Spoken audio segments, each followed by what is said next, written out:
In the Torah, there's several passages that outline kind of the liturgical calendar, if you want to call it that, of Israel. So every week you have a Sabbath. Hmm. And then in the spring, you have a cluster of celebrations. And in the fall, you have a cluster of celebrations. So in total, you have the Sabbath and then 7 other celebrations.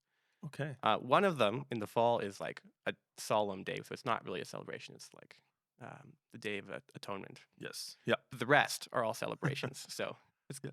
a ratio there, but I'm not sure how. I didn't delve into that, but most of it's celebrating, and most of them are kind of connected to that harvest rhythm of the agricultural world back then. And I think you mentioned like Feast of Tabernacles a little bit. Yeah, that was like my case study I used the Okay. most because it's like the biggest party.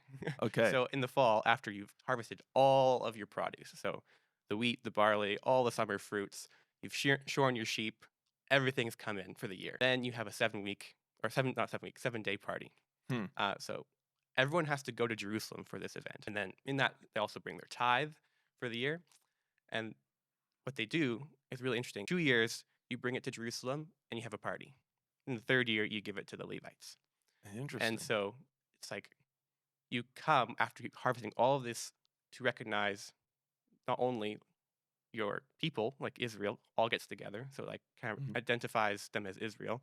And also you're using your wealth to reflect on the goodness of God. And I think that was a really key statement I noticed was that it's that the celebrations oftentimes it's about reflecting on the goodness of God, um, which I think which was interesting because the secular kind of partying is a lot about the self, right? But what we're starting to see here is that it's the celebration is to rest, but it's also to reflect on the goodness of God and His character.